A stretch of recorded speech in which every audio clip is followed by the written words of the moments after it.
Hey guys, welcome back to the Func Med Nation podcast. Today we're talking to Julia Malkowski, Dr. Julia Malkowski. She is a representative of Doctors Data. She's also a practicing functional medicine clinician. And I reached out to Doctors Data to speak to somebody on their staff because they have just recently come out with what is called an Antibiogram. And this is something that's been used in the pharmaceutical industry as part of a larger effort, if you will, called antimicrobial stewardship as it relates to responsible use for antibiotics and the impact on public health. And so today we're going to be talking about the Antibiogram, which is basically a distillation of data that Doctors Data has collected over, I believe they used 2022 as the reference year, where they looked at all their microbial sensitivity studies and came out with information relating to what the most, let's say, efficacious antimicrobial herbs are for very common bacterial and fungal species that we find when we do stool testing. So let me give you a little background on Dr. Malkowski, and then we'll get into the interview. She is obviously a staff doctor and part of the clinical education team at Doctors Data. She is a practicing clinician. She graduated from National University of Health Sciences as a chiropractor in 2016. In 2017, she graduated with advanced standing as a naturopath. So she's an NDDC with a Bachelor of Science. She has presented at Autism One, the International College of Integrative Medicine, the Institute of Women's Health and Integrative Medicine, as well as A4M. Been published in the American College for the Advancement in Medicine and the Townsend Letter, and she remains committed to optimal health on a personal and professional level. And here's the interview. Hope you enjoy it. All right, Julia. So before we talk about Doctors Data and the Antibiogram specifically, I want to know a little bit about your background, how you got into functional medicine, and then how you got connected with Doctors Data. So why don't you just kind of give us a quick synopsis of where you're coming from? Yeah, thank you so much, Stephen. So with regards to my interest in functional medicine, it really started as a personal one. I had always somewhat been interested in eating healthy and organic food ever since high school. And then I had worked in a health food store, a few series of health food stores, Whole Foods back in the 90s. But then after my son was born, he actually was unhealthy in that he had a rash. So dermatological presentation. And his pediatrician, who was well regarded as one of the best doctors in the Chicagoland area, really, still a great doctor, but he had just sort of brushed it off as an infant rash, which didn't make sense to me because my son was past that age. And I, at the same time, was developing the same rash. So then he said, maybe it's just a detergent, atopic dermatitis, which again, didn't make sense to me. So I had, at that point, taken him to a naturopathic chiropractic doctor in the area. And she took one look at us and she knew that this was dairy intolerance and that previously my body had been able to compensate for that without presenting with symptoms. But after pregnancy and nursing, that my body just could not compensate for it anymore. And this was showing up in, large pieces, and that I couldn't digest it. My son couldn't digest it, and to eliminate dairy, and that should resolve within 2 weeks. Well, I eliminated dairy right after that appointment, and the issue resolved within 1 week. So that was wonderful results for me. And actually at that time, I decided to pursue a career in naturopathic functional medicine as well. Yeah, I think so many of us that get into the natural health field have either a personal experience or an experience with someone very close to us that, makes that inspiration. My background was in business and advertising when I became inspired to become a chiropractor. And, I met functional medicine a few years after I started practice. So how then did you get connected with Doctors Data? Because I'm fairly certain that you're still practicing clinically and you have an association with Doctors Data. So how does that work? I am very fortunate in that I reside outside Chicagoland area and was able to go to school here. And actually, Doctors Data is in the same location. So that was a wonderful opportunity to continue alongside clinical practice in the laboratory setting. Right. So Yes. Yeah. And so how did you meet them? Well, like, were you connected with them maybe as a student representative? Did you run across them in a seminar somewhere? And who reached out and said, hey, Julie, we want you to work with us? Yeah, it was actually it was a posting they were having. They were at that time hiring, and so I found that through my my alma mater. So they had that connection there. Good for you.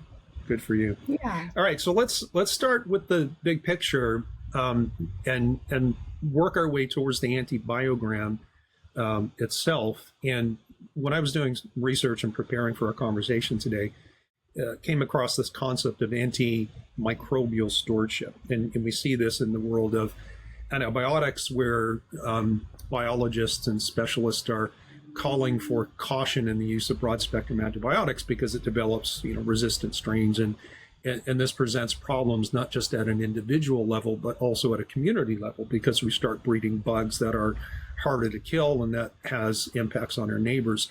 So can you explain to me the concept of antimicrobial stewardship, using antimicrobials responsibly, and then let's talk about how we translate that concept from pharmacy to natural medicine. So I'm just going to toss that over to you and see where that goes.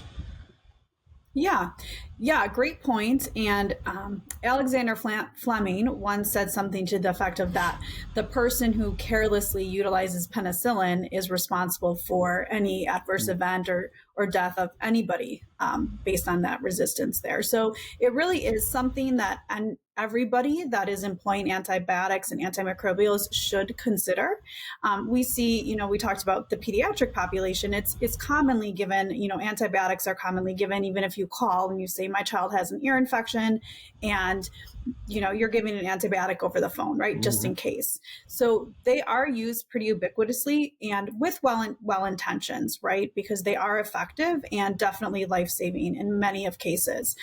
But what we do see is that the antibiotic resistance is a serious consideration, and we can discuss that further, the mechanism of action. But as a lab, we know that we are providing information about antibiotics and antimicrobials. And so really, we do take heed in that antimicrobial stewardship efforts. So this is part of our laboratory practices.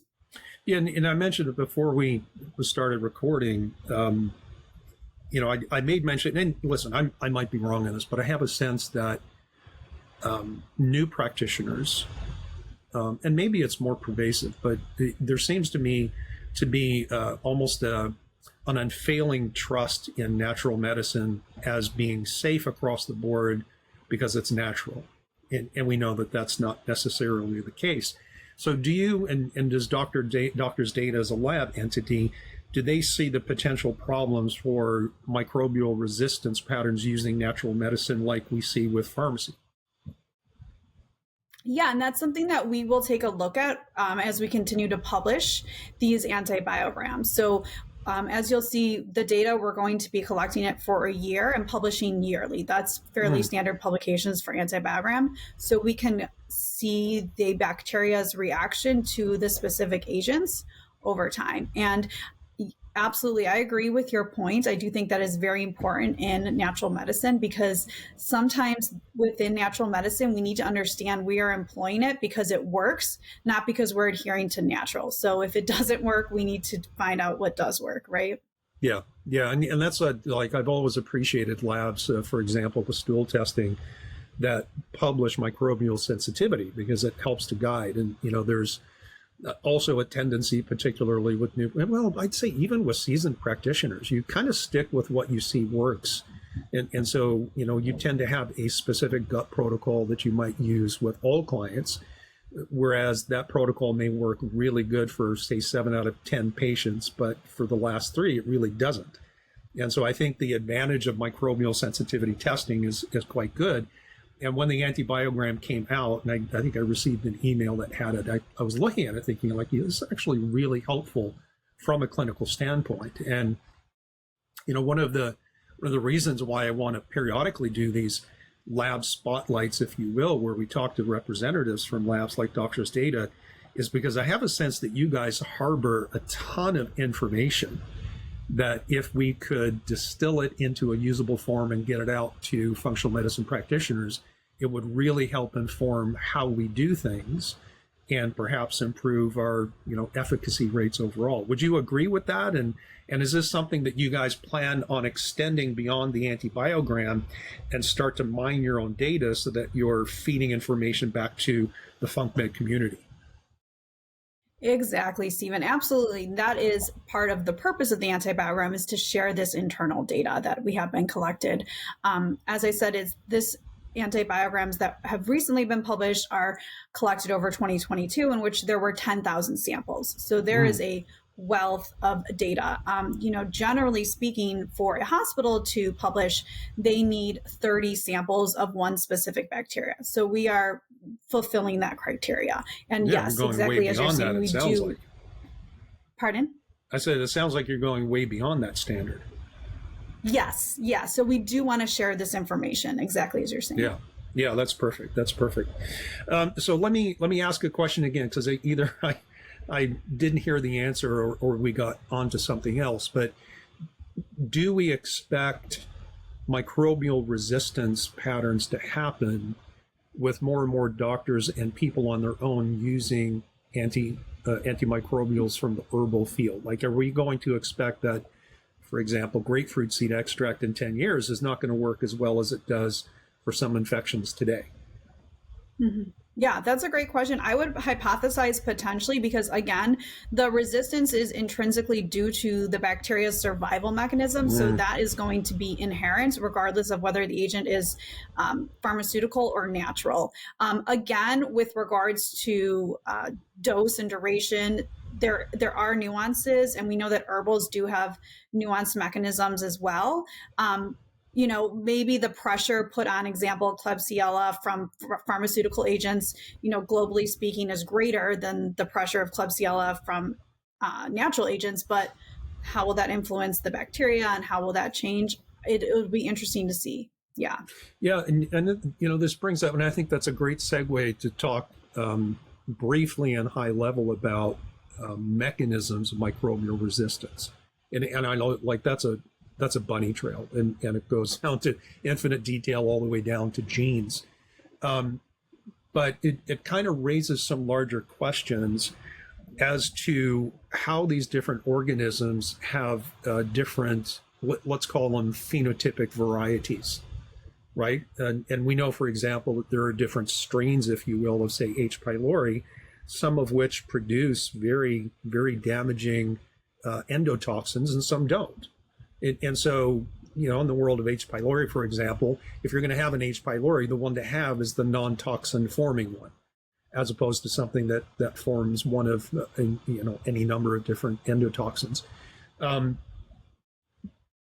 Will there ever be a point where labs like Doctor's Data does a next level analysis of any one person's microbiome to the point where we see division of top level information into different strains or substrains, so that we can start understanding why a protocol I use in one person for the same infection doesn't work in the next person with that very same infection?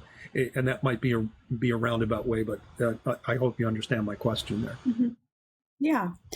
I mean, it is a unique and nuanced consideration. I would say, with regards to addressing the individual, understanding the whole picture. So understanding their microbiome, their immune response. So if there's fecal secretory IgA, if there are any lactoferrin, calprotectin, things like that, that does play a role, especially the host microbiome. If you're going to employ an antimicrobial therapeutic, that does play a role, whether there's other infections, whether there's parasites, things like that. So looking at it together, and with regards to, specific bacteria and understanding there may or may not be a toxin present, an interesting case of that is C. difficile. So you can have C. difficile in the colon. You can be an asymptomatic carrier, or you can have C. difficile in the colon, and it may or may not be toxin producing. And so those are actually two separate tests: culturing for C. difficile itself, and then using the PCR technology to understand the presence or absence of the toxin. So yeah, that is important. Yes. And do we have to account for this? And I'm trying to formulate the question that's in my head. And again, the clinical phenomena is a protocol that we would normally use for a given pathogen or potential pathogen, works in one person, but not in the same person for the exact same infection. And my suspicion, again, is that we're seeing phenotypic differences in the potential pathogens. Like, just like you and I, we share human DNA, but phenotypically, you're quite different than I am. And so an H. pylori infection is not necessarily an H. pylori infection, and a Klebsiella in one person could be completely different than Klebsiella in another one. Will we eventually get to the point where we do have that data? Do you think that we get phenotypic reports? Yeah, that would be excellent information. Treatment based on phenotypic variability of bacteria. Really yes.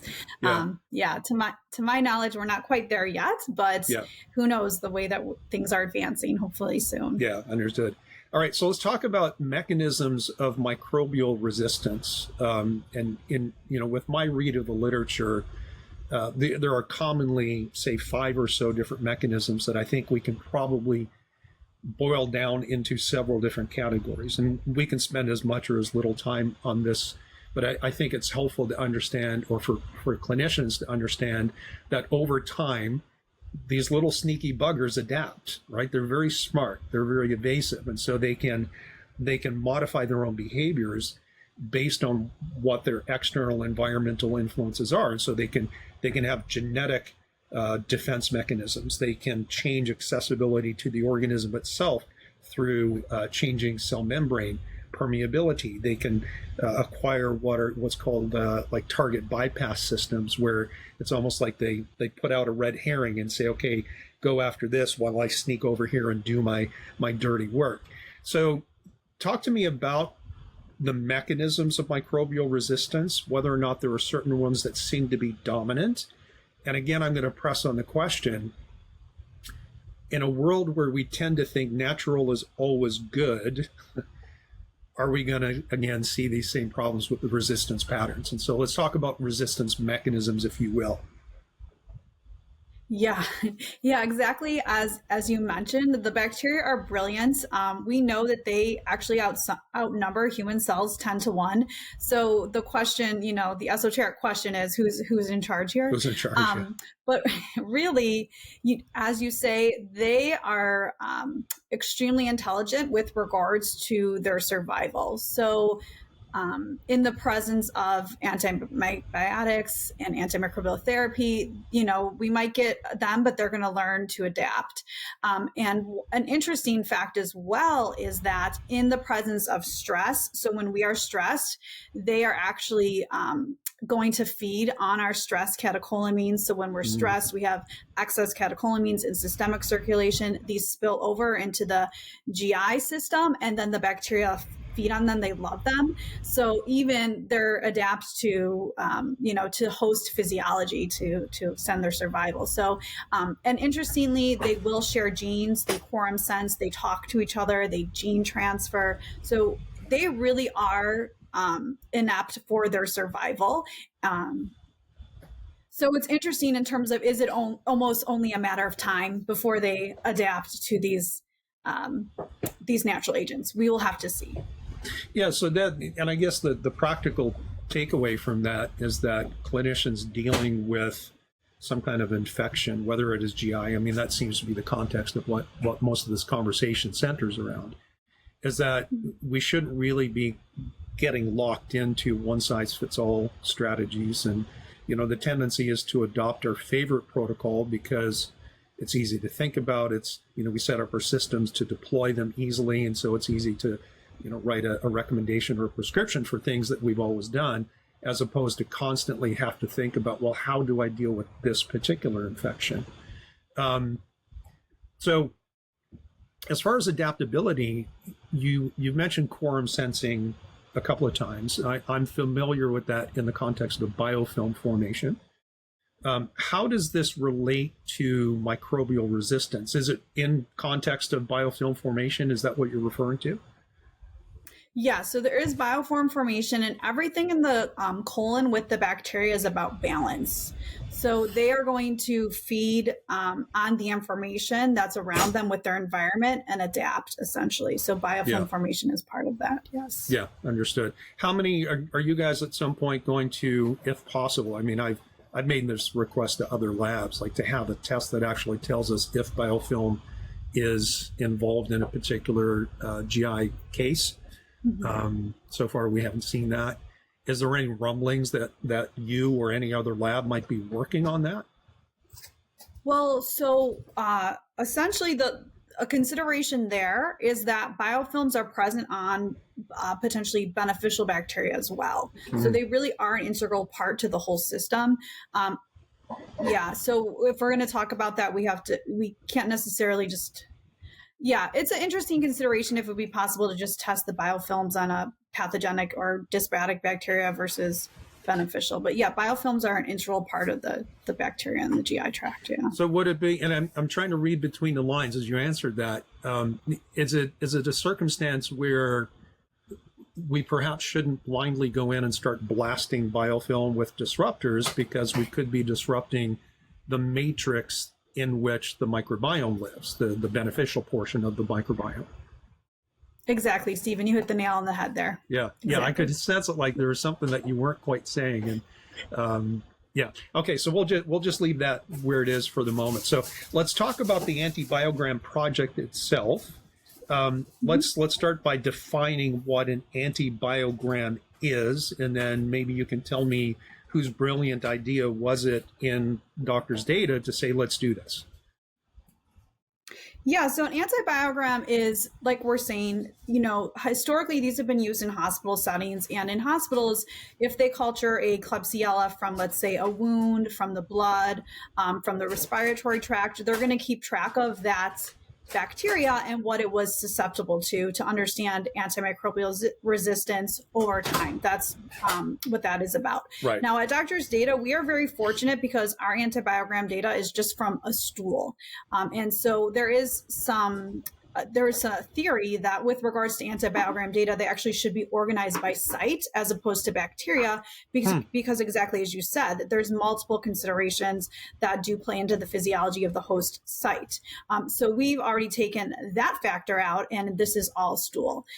And so exactly as you said, this is important with regards to individualized medicine. And we have had this data historically collected because we are performing this on every dysbiotic bacteria and yeast that we receive. So there's a wealth of information, and we wanted to provide this clinically useful information to physicians actually around the world.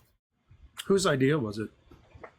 So this was a collaboration between the Doctor's Data executives as well as the microbiology department and clinical feedback from clients.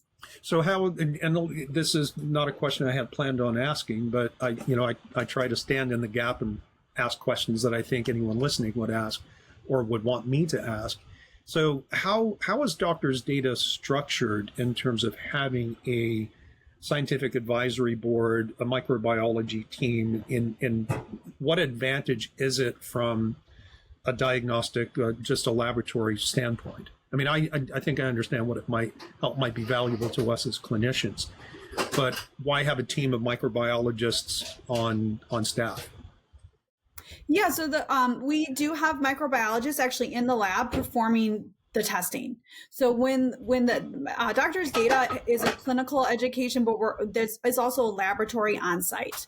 So the samples are sent to Doctor's Data, and they are processed at the lab there. So there is a CLIA certified lab there, and within that there are excellent microbiologists, and that's something that makes Doctor's Data really emphasizes these excellent microbiologists and excellent parasitologists, because in terms of microbiology, this was historically the standard of care, the gold standard, and it still is for evaluating bacteria. but now we have the new kid on the block, the PCR, the DNA data. And so that's another story, but we've really integrated both, yet still keeping those expert microbiologists. And that feedback is valuable. Their expertise and the information is very important, because microbiologists do have a little bit of a different experience than clinicians. And so having all of that information together is important. Yeah. Yeah. Do you have anybody particularly on your team that you feel bridges that gap well? Because you and I both know the world of clinical practice it requires a different mindset and perspective than good research. And so it's rare to have clinicians who are researchers, although it certainly happens. And it's also rare to have scientists who understand the clinical side of things. So do you have somebody that you feel really kind of fits that role and sees the best of both worlds? Yes, well, we do have Dr. Joel Mortensen, who's a medical doctor and microbiologist from Cincinnati Hospital, and he works with doctors' data. And then we also have Hope Belfus, and she is the head of the microbiology department, and she brings a wealth of knowledge and data and expertise. Yeah, and I think it's comforting. Get a chance. I'm sorry. No, go ahead. I was going to say we do get a chance to work together. And so I think that's really able to take everything to the next level when these different groups of people are working together. Yeah, and I think it's comforting for me as a clinician to know that labs that I use or consider using, have that ability to bridge those two different worlds. Yeah. So let's look at, I've got it up on my screen. And of course, if people are listening on any of the podcast platforms, and I am recording this on video, you can see it on YouTube. With your permission, I'll also put a link in the episode description for the podcast so people can download the Antibiogram, and it'll be linked to Doctor's Data website and so on. And so I've got it shared on my screen. This is the first time I've shared stuff on my screen, so I hope that I'm doing it right. Can you see it there? And can you walk us through this first section where we're looking at susceptibilities to different natural compounds for bacteria? Yes, absolutely. I can see that. So here we have the common dysbiotic bacteria. So these are the bacteria, we have Aeromonas, and then we have Citrobacter. We have some Citrobacter species there. So what this information is, this is the information based on every single time that these bacteria were cultured in the lab. These are the results within those, within the agar plates. So this is the percentage of how many samples were susceptible for the bacteria, and then the percent of highly sensitivity for the natural agents. And so we can see with the bacteria, we're starting with ampicillin, and then with the natural agents, we're starting with silver. So as an example, Aeromonas, 0% of the samples were sensitive to ampicillin. And then with that, if we move along, we can see that 99% of the samples were sensitive to silver. So that means the percentage of how many of the samples were sensitive to that agent. Now I'm glad you made that distinction, because when I looked at this, I interpreted this incorrectly as the effectiveness of the rate of killing. That, for example, silver killed off 99% of the organisms in the sample, but you're saying, if I heard you correctly, that in this case of Aeromonas, 99% of samples were susceptible to silver, but that doesn't necessarily mean that silver killed everything, right? Completely Correct. Eradicated the infection. So when you say that they were susceptible, how do I, as a clinician, look at any of these numbers and understand whether or not, even though every sample was affected, maybe the effect was mild rather than very effective in half the cases? Like, how do I, as a clinician, start to parse that level of detail, if that's at all possible? Well, yeah. So if we look at, let's just say Klebsiella pneumoniae, that's a very, very common dysbiotic bacteria. So with this one, for the percent susceptible, 0% were susceptible to ampicillin. So that would not be our option. And then with the amoxicillin, clavicillin acid, clavinic acid, this is 98 ceftazidimide is 100, ciprofloxacin is 97, ciprofloxacin is 99%. So you have that choice there. You really want to use something that is in the 90s. That would be the best option. And then in terms of mild, you would say, like, example, berberine, that 4%, that's mild. So those are your options. I would say even the 11%, the black walnut. Oh, excuse me, I'm on the wrong one. 7% for the Klebsiella, that's mild. That's pretty low. Right. So again, just to make sure that I'm understanding, this is the number of samples that showed some degree of sensitivity or susceptibility, but it doesn't tell us the magnitude of the susceptibility. So for the prescriptive agents, the percent susceptible, that is based on the CLSI guidelines, and that's the Kirby-Bauer method. That is well established, and that's what the microbiology department is using. And that is based on zone of inhibition in the agar plate. Right. So when the bacteria is in the agar plate, and then you're putting the prescriptive agent on there, there is matrices and parameters to understand zone of inhibition that will delineate something as susceptible versus not susceptible. That's well established. And a similar methodology has been used for the natural agents. And so that it's based on laboratory standards, essentially, to decide what makes something. For anyone who's not familiar, can you, and I know you named it the Kirby-Bauer method, but can you explain what this whole zone of inhibition really is and how that works? And I have a fundamental understanding, but how does that work, just so that people in practice know how labs are figuring this information out? Yeah, so essentially with doctors' data, when there is a dysbiotic bacteria in the sample that's been cultured, we will actually take that isolate from your patient's result and put it in Petri dishes with each prescriptive agent and then with each natural agent. And in that Petri dish, it's on an agar plate, and the prescriptive and natural agents will be added.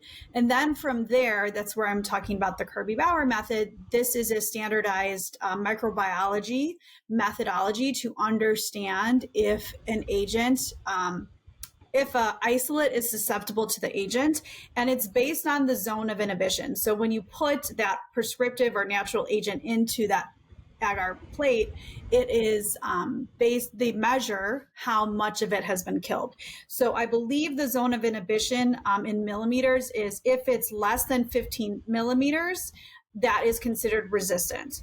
And intermediate is going to be 15 to 20 millimeters, a zone of inhibition. And then if it's susceptible, it'll be greater than or equal to 20 millimeters, meaning when that agent was applied on that bacteria, it killed it over a 20 millimeter surface area. Right. So then that is a laboratory standard. So we're using those agreed upon standards. Right. And so in my mind, I try to translate it into something that I can think about with an image. And so I'm imagining that the agar plate is circular and the sample is spread evenly across the whole thing. And then the inhibitory or potentially inhibitory agent is plopped right down in the middle, like the bullseye of a target, and then you just figure out how much or how far away from that central point the concentric rings of inhibition occur. So again, and I'm sorry if I'm repeating myself, but I want to make sure that I get it right, and if I am, press to get more information. In the Antibiogram, what we're seeing is the number of samples that are susceptible, but it's not telling us how much inhibition there is happening. Or are you guys applying your own standard and saying, well, we'll only say that if something is sensitive or susceptible if it exceeds beyond a certain zone of inhibition? So we can be confident 100% of the samples are going to be eradicated given enough time of application. So, we're not applying our own standards. These are, again, the CLSI guidelines. And so if something is susceptible, it basically hits that that metric to say, okay, this sample is susceptible, check. And then that goes in the susceptible category. Otherwise, Gotcha. for the prescriptive agents, if it's not susceptible, if it doesn't hit that matrix, Yeah. it's not in the susceptible category. So with regards to if something is resistant, if it's not susceptible, then it's considered resistant. That's the consideration, right? So Aeromonas is resistant to ampicillin. We can see that there with 0%. I got you. Yeah. And again, my apologies. I just want to make sure that I have the perspective correct on that. Yeah. I'm trying to scroll down here. Well, actually, no. Let me ask you a couple of questions while we're here. Some of the things that I saw here that surprised me were, for example, what seems like an astounding success rate across multiple bacterial species with things like Uva ursi. I mean, I make pretty frequent use of things like grapefruit seed extract. I have a high trust level with that. I don't often use Uva ursi. I mean, I do in typically blended formulas, but I don't know that I've ever prescribed as a single therapy Uva ursi in, for example, a Klebsiella. But I'm looking at this going like, well, maybe I should think about that. So what kind of surprises, if any, came out of the natural agents for you when you started to look at the data? Were you surprised by anything? Yeah, so Uva ursi, we generally think of that of the genitourinary tract, not necessarily the gastrointestinal tract. So that is a surprising finding. Along those lines as well, berberine. I think that generally speaking, there is an ideology that berberine is extremely effective against bacteria, but we do not see that here. Yeah, and that kind of raises another comment, perhaps question, is that we tend to, like you said, like Uva ursi, most people think, well, genitourinary, they don't think gastrointestinal. And we tend to pigeonhole things or characterize certain natural agents as, well, this is what this does. And we don't really understand perhaps alternative uses. Berberine has many other bioactive effects, but it seems like it's not all that effective for at least bacteria. Did you have any other surprises? Well, I don't want, no, let me pause that because I want to go and talk about the fungal at some point. So any other surprises in the study that you guys have published here? No, I think, with the ampicillin, that makes sense. It's very narrow spectrum. With the natural agents, the Uva ursi is something that comes up. The oregano is interesting too, because that's generally talked about as, broad spectrum. But yeah, and that's why this information is so important, because we do want to use individualized data. Yeah. Yeah. And so this is aggregated information. And so I have a question about how this was done. Did you guys take samples from many different people and homogenize them? Or did you take select samples of individuals and test them individually, like we would get a report back with microbial sensitivity on one individual's stool sample? Is this aggregated information so that, going back to the whole phenotype question, if there's a diversity of bacterial or microbial phenotypes, that we can't necessarily expect one thing to work in one person for the same infection, are we seeing information that's going to help us feel comfortable that across a broad spectrum of population of people with different types of microbiome challenges, we can consistently expect Uva ursi in everybody to do a good job for bacteria? We can consistently expect grapefruit seed extract or silver, for example, to work across broad populations. Yeah, and I would say, generally speaking with data, there are limitations, but the consideration here is that this has been collected from every single isolate that was individually performed during the year. So example, if you had a patient report and on that patient report, they came back with the Morganella, a Klebsiella, and a Candida, each time those are performed individually and reported on your report per your patient's individualized results. But at the same time, we keep a record of that data and put it here. I see. Okay. So you didn't take a bunch of samples, homogenize them, and then perform susceptibilities. you collated the information generated by all the different reports that you generated in 2022, I think you said, and said across the board, okay, now I understand. Okay, yes. And that's a smart way to do it. I mean, obviously it would be not necessarily so technically challenging, but time consuming and perhaps certainly more expensive to have to repeat all these tests, right? If you were to homogenize samples and actually perform it. Okay, understood.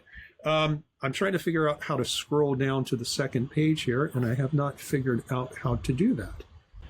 I'm sorry, Julia, I don't know how to scroll to the second page, but maybe you can just talk us through the fungal aspect of this. Yeah, so for the yeast, there are quite a few species of Candida. A good amount of the report is Candida, about 60% of the report. And then we have some other species like the Geotrichum, the Cryptococcus, the Saccharomyces cerevisiae, and Boulardii is on there as well. Yep. So that information is presented as well. One of the findings with that is that nystatin is pretty effective across the board. So that looks pretty healthy. With some of the others like fluconazole or ketoconazole, there is variations. So, a Candida albicans can look very different than a Candida krusei. So that's good information.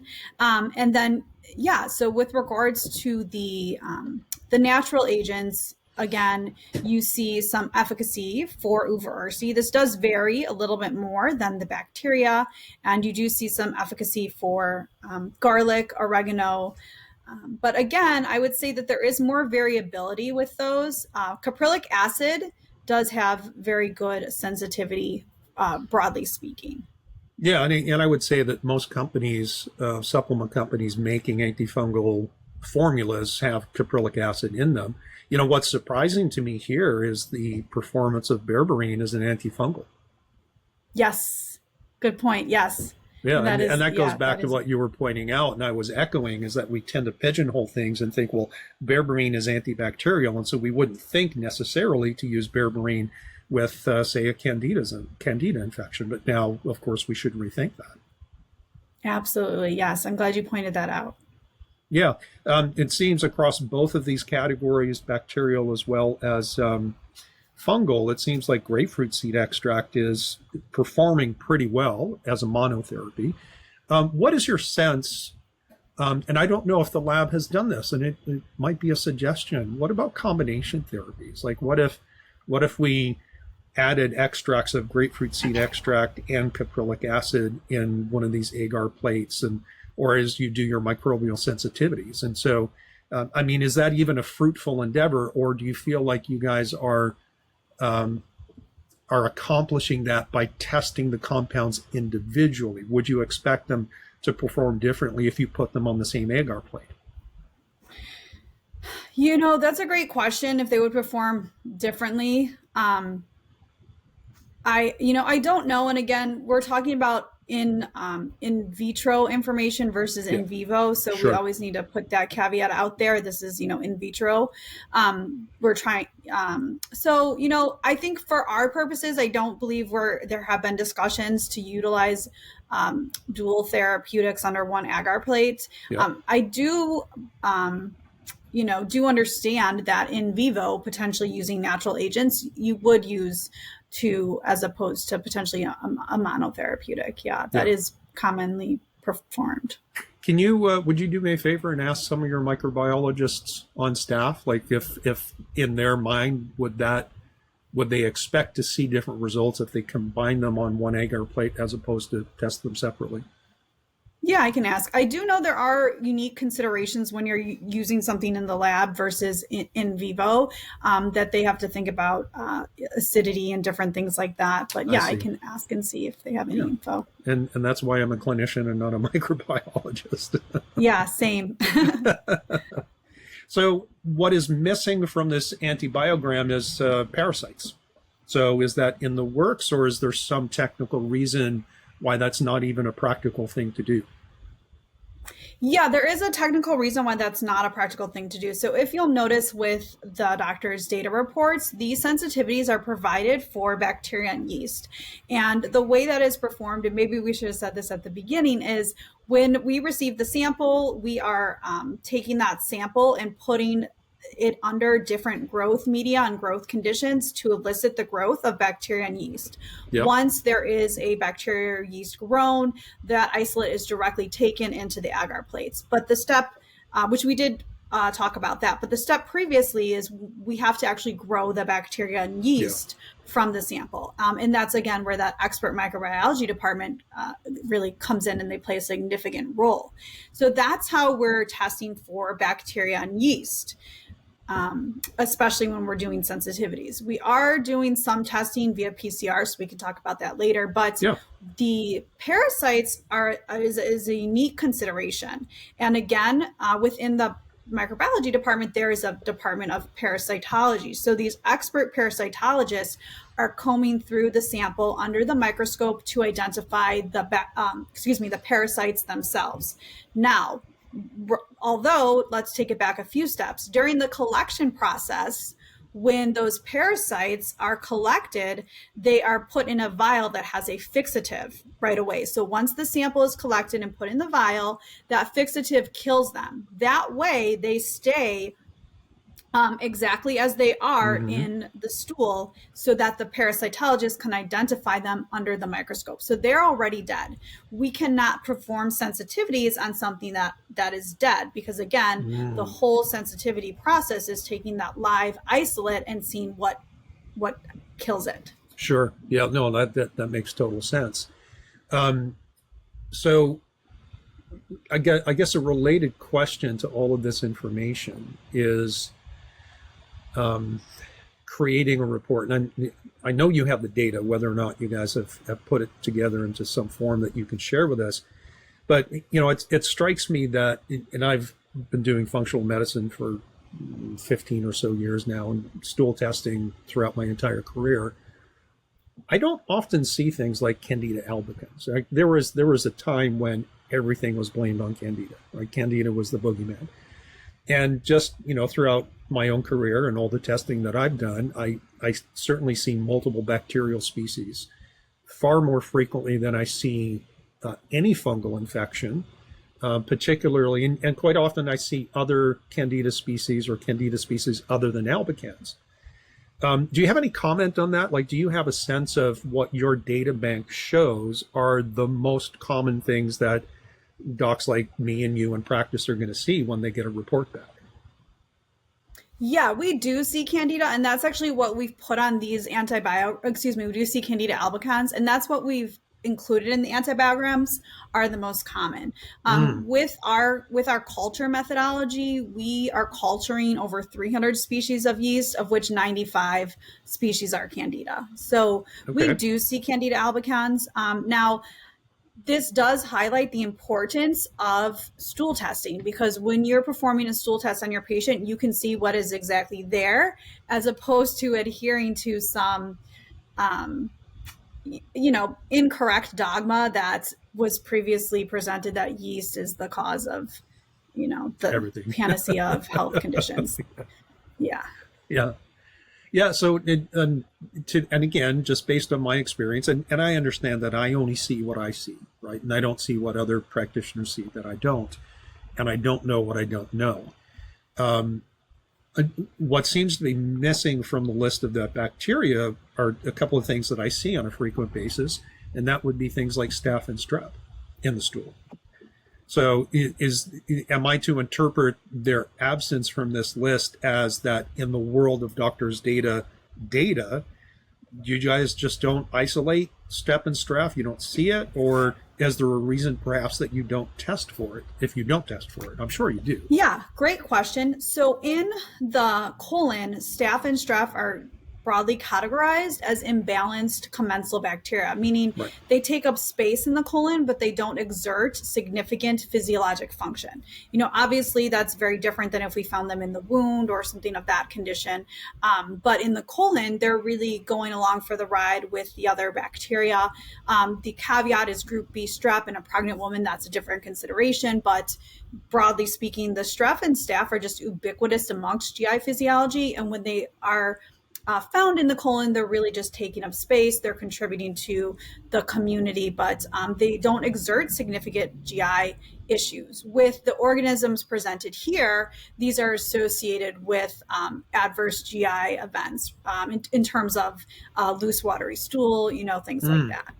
Okay, so that raises another question, that if it is the focus of this testing and the parsing of these lists to, as you say, distinguish acute or chronic GI symptomatology, because I'm trying to step back and see the bigger picture. Let's say that we have a kid with PANS or PANDAS, and they've got neurological autoimmune cross-reactivity from streptococcal enzymes. And so is it possible that a strep finding in the gut, in one case, even if it's an overgrowth, in one case would be clinically irrelevant, but in another could be, but the manifestation is not GI, the manifestation is neuroautoimmunity? Would that be a possibility? Or is the perspective from the microbiologists that staph and strep, even if they're overgrown, are inconsequential to human function? Right. Great points. So that is a unique consideration that would be unique to clinical practice versus microbiology. Exactly. And the information that we are presenting here these are acute GI bacteria. Yes. Understood. I got it. For sure. And again, from an antimicrobial stewardship standpoint, we do want to reiterate that bacteria or yeast within normal limits do not necessitate treatment. So as an example, in our reports, yeast that is considered within normal limits, because there is yeast within the human colon, to circle back to our previous discussion, there exists a reasonable amount of yeast within the human colon within normal limits. And so in those cases, we do not provide sensitivities directly on those reports because that is within normal limits. And that's part of antimicrobial stewardship, is treating what's outside the reference interval only. Yeah, and I have this discussion sometimes when I'm going over stool reports with clients about how we have these reference ranges, and as long as an organism's population is below that, we have a reasonable expectation that it's not a problem. Where do those numbers come from, if you know?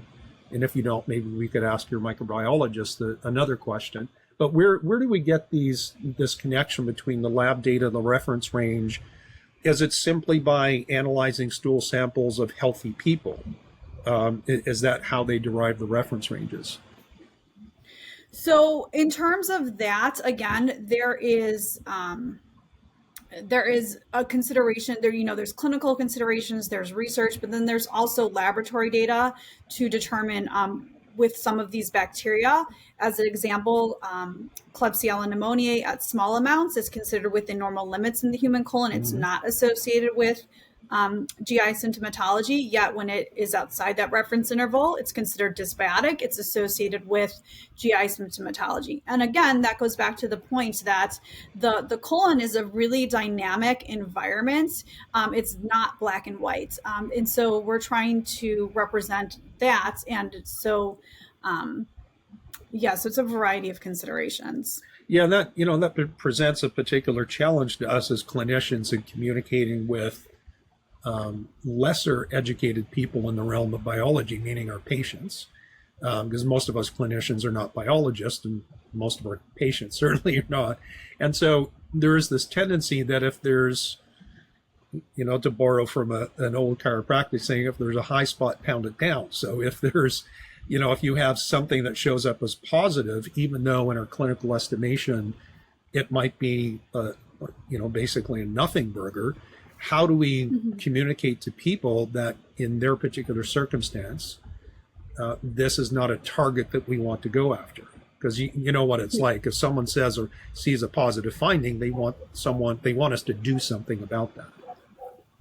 Yeah. So the nice thing about GI 360 is we have trying to think of how many categories of bacteria there are, because within the culture page, there are 3 categories of bacteria and then 2 categories of yeast. So we're culturing, the direct pathogens. So that's going to be, Aeromonas yersinia, those direct pathogens, C. difficile, the direct pathogens. So that's one piece of information. Then we have a second category, which is called imbalanced bacteria. And again, those are the bacteria like we talked about, the staph, the strep, the parasanguinus. These are oral cavity bacteria, skin, dermatological bacteria that are just in the colon.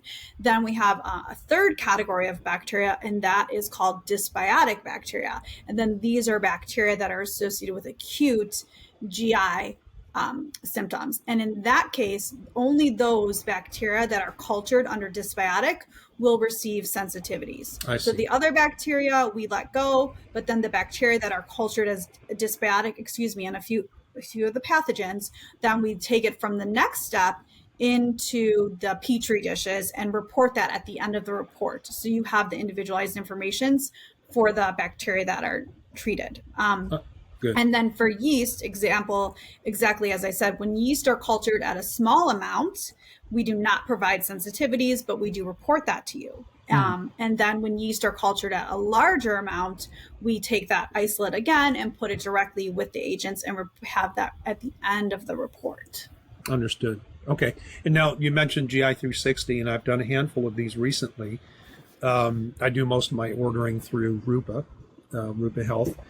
Great. And so talk to me about the technology, because I've been around long enough to remember when Metametrics, which is no longer in business, brought PCR testing to the world of stool testing, and they caused a huge splash. And of course, now there's this, and I don't know if it's been settled, but there seems to be a couple of different camps about the value of PCR testing.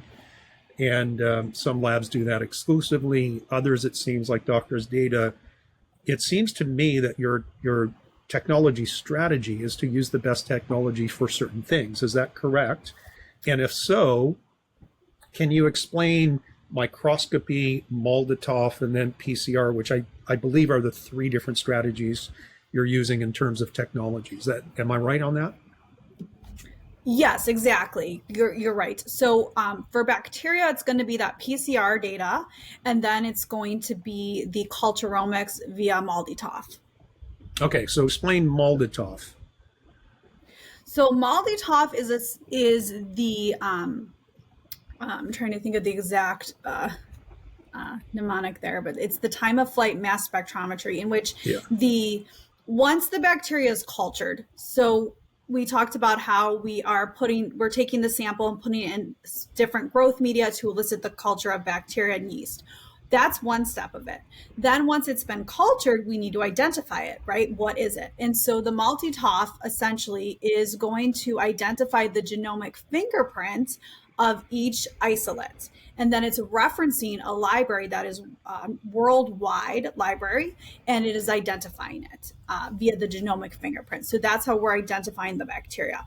This is essentially an open-ended list because we can identify new bacteria this way, or sometimes we can speciate out different bacteria. But yes, that is the technology that we're using with GI 360. And that's how we are identifying the bacteria that you see right here in the antibiogram.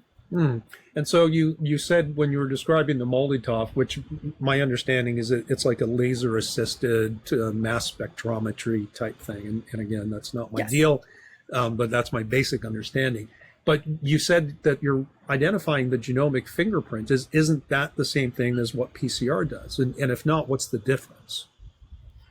So with the MALDI-TOF, it's using that laser to identify the genomic fingerprint. With PCR data, you're looking for the DNA or the RNA of the bacteria. All right, so this is where my knowledge starts to break down. To me, it sounds the same, like we're still testing genetics.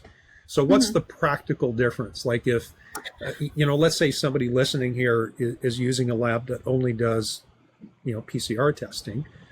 What is it they're missing? And maybe I should preface this. Like when I teach functional medicine seminars and we get to the GI section of whatever topic it is for that weekend, I will quite often tell the docs that are in attendance that, listen, no matter which lab you choose, you're going to miss something.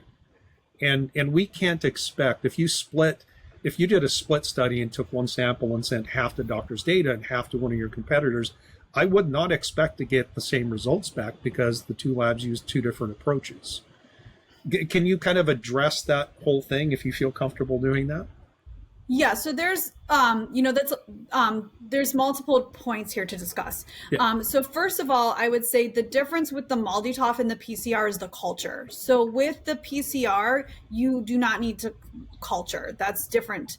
With the MALDI-TOF, you're culturing and then you're identifying from that culture the genomic fingerprint. So you need the culture, and the culture is very important. Don't underestimate the methodology and the expertise that go into that. That's a step. Once it's been cultured, then you can identify it via MALDI-TOF. Now, exactly as you're saying, each has its own limitations and benefits. So with the PCR, this is excellent because it can identify, it's very sensitive and specific, so that identification is there. And with that, though, it's basically akin to if you're going fishing and you have a rod with a specific lure, you're looking for a specific fish, you're going to miss whatever else is swimming in the ocean. With the culture and the MALDI-TOF, what we're doing is we're just taking a wide net, basically. We're throwing it out there, catching whatever is there, and then culturing it, right, in the growth media, and then identifying it with MALDI-TOF. And so with GI 360, the thing is we've actually combined both to to alleviate exactly what you're speaking of, the limitations inherent to each, because PCR is very sensitive and specific, yet it can only identify what it's looking for. MALDI-TOF is great information. You get a large piece of information. Culturomics is still excellent. It's still the gold standard. But as you mentioned, that new kid on the block, PCR is available. So let's see what we can get with that as well. Right. So is it a case where organisms that might be more difficult to identify through MALDI-TOF, those are the ones that you're using PCR for? So not necessarily, because again, the culturomics is excellent and the microbiology is excellent. The two cases that we're using PCR for are, number one, pathogens. PCR is excellent for pathogens because it's very sensitive, it's very specific. If you want to find out why your patient presents with acute gastroenteritis of known origin, you want that information and you want it right away. PCR, you're not going to take the time to culture and you're not going to take the time to go through all that. You want to know exactly what it is right away. Right. So we have a pathogens panel on GI 360 looking for the 11 causes of acute gastroenteritis, the most common causes. Another consideration there is viruses. You can only use PCR data for viruses because we're not going to culture them. Then the last consideration is, outside of pathogens, what are you looking for with your lure? Like, what exactly are you catching? And so that's what makes GI 360 unique, in that our PCR portion is about 45 different analytes that have been studied over 5 years. And those specific bacteria in their specific makeup, quantity, et cetera, is associated with dysbiosis or a normal biotic reference range. And then we're also looking at the matrices of abundance and diversity within that category. Yeah. So if that makes sense, PCR is excellent information, but you have to understand what you're looking for and why you're looking for it. Yeah, no, understood. And I like the perspective of, we're going to use the most sensitive and specific testing for the things that are true pathogens. That makes sense to me clinically. Yeah. So all of that is in one test. One test, right. And so what technology and approach do you guys use to assess the microbiome? I should say the probiotic portion of the microbiome. So we start with the microbiome abundance and diversity portion of GI 360, which is based on those 45 analytes that have been studied to associated with dysbiosis in a normal biotic reference range. So the excellent thing about the GI 360 is that the normal biotic population is well defined, and then the dysbiotic population is well defined. This has been studied in individual patients with regards to IBS, IBD, obesity, diabetes. So that's a key point about the microbiome is with PCR, you can get a lot of information, but at the end, how does that clinically translate? What can we do with that information? And so with GI 360, we've provided that information based on the fact that we have a normal biotic reference range. We have a dysbiosis index score. So your patient's result has a score of 1 to 5. 1 and 2 are healthy normal biotic guts, and then 3, 4, and 5 are dysbiotic. We have a diversity score, and then we are taking it down further into functional guilds. So out of the 45 analytes, you're welcome to go through every single analyte and evaluate those. But at the same time, if you want to look at the functional guilds, the specific bacteria that are associated with health outcomes. So that's going to be the butyrate producing bacteria, the bacteria that are associated with inflammation, the bacteria that are associated with mucosal barrier integrity. You're going to see if those fall within or outside the reference interval. Yeah, and those are correlations, you're not implying causation, correct? So, that's a little bit of a tricky one. I would say that it's not necessarily causation, but it's understanding the foundational considerations. I mean, with regards to example, mucosal barrier integrity, you can say that if those mucosal barrier bacteria are outside the reference interval, you can have decreasing mucosal barrier integrity, which can lead to intestinal permeability. So it's a consideration. Yeah. How many layers deep do you guys get into your microbiome portion? Like, you can look at the top level view of, say, Firmicutes and Bacteroidetes, and then you have, and they represent what, 93 or so % of the entire human healthy microbiome.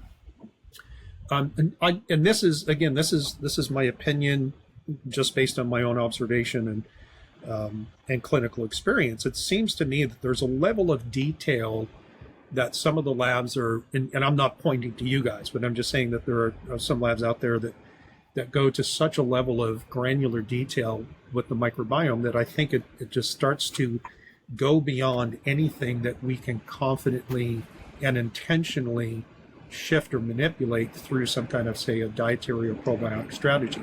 And I guess what I'm trying to say is, it seems to me that we're in an era right now where we can test for a lot of different things that we might not know much about. We don't know how they behave. We don't know how to affect them. We don't know how they affect human health and well-being. And maybe we're still in an era where a top-level view of the microbiome is much more practical and usable for us clinically than all this infinite detail that not only overwhelms me as a practitioner, but certainly overwhelms the people that we're presenting the information to. And maybe I'm asking you to take off your doctor's data hat and talk to me more as a clinician than as a representative of the lab. But what's your sense of that? Like the gap between usable information and overload of information? Yeah. No, exactly. I agree with your sentiment 100%. So with regards to that kind of goes to what I was talking about earlier. And you might be alluding to what's called shotgun genomic sequencing, in which we can get, pages and pages of data that we could never even read about the bacteria in our gut.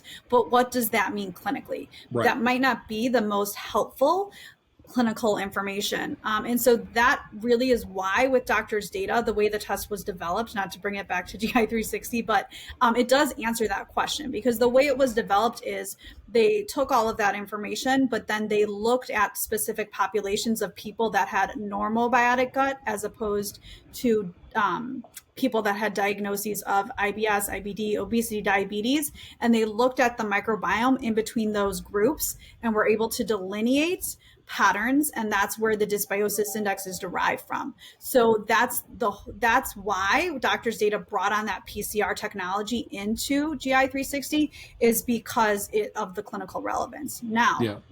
with regards to your question about, taking a broader view, I would say, based on all of my research and understanding about the microbiome, if you wanted to hang your hat on one piece of information, it would be diversity. How diverse is your gut microbiome? Because that is associated with health outcomes. And you don't need to get down to the species level, but that piece of information is very broadly reaching. Yes. Yeah, and I've kind of gone very far away from probiotic monotherapy, right? And Yeah. I think that we're, like I said a moment ago, we're in an era where we have potentially have so much visibility about infinite detail. And to think that I'm going to give somebody one strain of a lactobacillus and I'm going to shift that entire very complex picture it's no pun intended, it's like a crapshoot, right? You're just throwing something in there hoping it's going to do something good. Yeah, and I would advocate that monotherapeutics do not have a place within the colon, generally speaking, if you're talking about the microbiome and foundation. Obviously, acute pathogens, that's a different situation. But one thing I will mention here is that with regards to the efficacy of probiotics, did you know that microbiome diversity may precede the efficacy of probiotics anyways? So again, it goes back to diversity and understanding the ecosystem in its entirety. Yeah, and I think, and I've seen a little bit of hinting, if not some people stating it outright in microbiome research, that it's far better to use dietary change and prebiotic strategies than it is to use probiotics themselves. Would you agree to that as a clinician? I would wholeheartedly agree to that as a clinician, as a researcher, and actually based on the reports that we see at Doctors Data as well. Yes. Yeah, very cool. Very cool. All right. I know our time is probably running short. I do have a couple more questions that I want to fire at you. And thank you so much for bringing us through this. This has been, you've confirmed some of my suspicions. You've clarified some of my confusion, which is exactly why I like to talk to people who know things that I don't know. Talk to me a little bit more about Doctors Data in general, because you guys, it's not only the GI 360, you guys have been around for a very long time. What is it, other than the stool testing, do you think that you guys do very well that practitioners like me should look into and take advantage of? Yeah, Doctors Data is excellent because we do offer a variety of tests to understand physiology. So we talked about the GI 360. We do offer stool testing. We also offer salivary and hormone metabolite testing. We offer testing to evaluate elements and metals. We're looking at methylation. So we have a plasma methylation profile to understand functional methylation cycle, in addition to that genetic step, looking for the polymorphisms. All right, let me pause you and ask you, what do you mean by the functional methylation? What's the difference than just getting a SNP report? Right, because SNPs are static, they never change, but that doesn't tell us how the enzymes themselves are functioning. So we offer a test that measures methionine, SAM, SAW, homocysteine, cystathionine, and cysteine. So it can show you exactly how those enzymes are functioning, and you can address accordingly. Yeah, so you're looking at the inputs and the endpoints of any potential SNP that might be there. Exactly. Yeah, very good. All right, and I'm sorry I cut you off, but I wanted to clarify that, mostly for myself. Yeah, absolutely. Yeah, so again, finish your list of things, and then I just want to ask a couple more general questions. So what else does Doctors Data do that's helpful?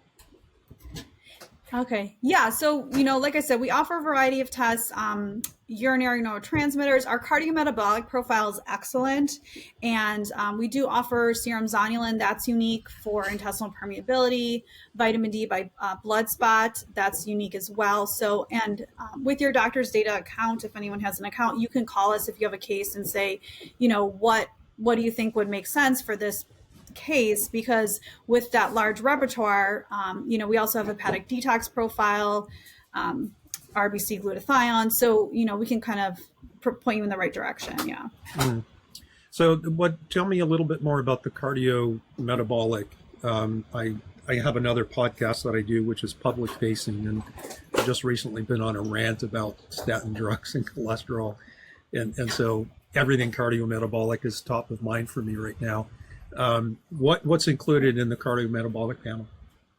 Right. So as you may be aware with, statin, it's really based on that cholesterol level, and that cholesterol is really only one piece of the picture. And you might know this, but I was looking into recently the historical values for cholesterol and how that has changed over the years. But we are going beyond that. So it starts with the total cholesterol, the HDL, the LDL, and triglycerides. That's great information. But we go beyond that into the oxidized LDL, the small dense LDL, the lipoprotein A, and then we're looking at ratios of those in addition to CRP, homocysteine, and then plaque, which tells us about plaque formation. The metabolic panel, we're including glucose, but we're also looking at glycomark, and we're in talks about including an insulin resistance marker as well. And in insulin resistance marker in the sense of insulin, C-peptide, HOMA calculation, like what does that look like? I'm going to have to check with the president of the laboratory, because he's got the details on that. He's got the details on that. Okay. Do you guys, with the cardiometabolic, are you looking at myeloperoxidase? I'm sorry, can you say again? Myeloperoxidase, MPO, as part of the cardiometabolic? We do not include that, no. And what about the lipoprotein A, as opposed to ApoA? Yeah. Yeah, and that's a pretty standard one. Yeah, we have apolipoprotein A, apolipoprotein B as well. And do you guys do like omega-3/6 balance, either separately or as part of that? We have a fatty acid profile. And that's what I thought. I'm pretty sure that you did on that. Very cool. All right. So final things, like you have your own clinical experience, and obviously you're also working with and representing the lab. Think about two different functional medicine practitioner types. Think of somebody who's brand new to functional medicine, either because they're just coming out of school with some healthcare degree, or they've been in practice for a while doing conventional things, however they're trained to practice, and now they're new to functional medicine. Give me maybe 2 or 3 tests from the doctor's data stable that you think new doctors, new to functional medicine, should think about doing on, if not a routine basis, some kind of semi-frequency. I always think in terms of tier 1, tier 2, and tier 3 tests, right? Tier 1 are the things that I'm going to do almost always. Tier 2, I do them frequently, but not all the time. Tier 3 is, I do these once in a while. So what would you, as a practitioner and a lab representative, what does doctor's data have that fills that kind of tier 2? These are things that we should all be thinking about doing. Mm-hmm. Yeah, so I would say the GI 360, actually, just because of that foundational component of the microbiome. And with regards to that dysbiosis index, and also that diversity score, because that is associated with so many health outcomes. Yeah. I like to think of it as if you go to the orthopedic doctor and you have an issue, they're going to give you an x-ray. They want to see, what's under the hood. So this is akin to that in my philosophy. So I think that does make sense. Yeah. Yeah. What about, okay, so we'll just leave that as it is. What about seasoned docs that have been doing functional medicine, maybe not using doctors' data or not using them frequently, but they're already doing, good blood work. They're routinely using stool testing, maybe saliva testing for adrenals, blah, blah, blah. What else do you guys have that kind of fit a niche that someone might not be thinking about you guys for that particular service? Yeah, in those cases, again, it does depend on case history. So I would say we could go through that and see if it's going to be hepatic detox, if it's going to be plasma methylation, if it's going to be amino acid. But I would say along those categories of those more unique cases. Gotcha. As opposed to broad-based. So the plasma methylation, and then we do offer amino acid testing, plasma and urinary amino acid testing, that can be helpful as well.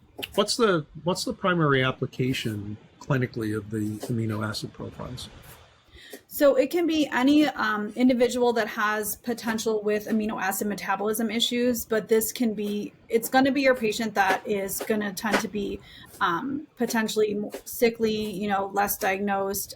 You can have patients with neurological conditions, autism spectrum disorders, unique diets. You can have patients that are maybe on feeding tubes, things like that. And are these, if we see these amino acid imbalances, are they typically phenotypic expressions? Well, I shouldn't say that. Are they inborn errors of metabolism, or are they mostly driven by diet, gut health, absorption, utilization? Yes, the second. So we're not thinking about inborn errors of metabolism. We're thinking about deficiencies based on health. Yeah. Correct. Are these people typically like, do they have sarcopenic obesity, or they're cachectic? Exactly. Yep. Yeah, it's kind of wasting weight. Yeah, very good. Well, Dr. Julia Malkowski, thank you. I appreciate your time. Any final parting words of wisdom? No, thank you so much. I really appreciate this discussion today. So it's always a good opportunity to talk about the microbiome. So thank you. Yeah, well, I appreciate your time, and please extend my thanks to anyone who was part of the decision to have you guys come on and speak your piece with me.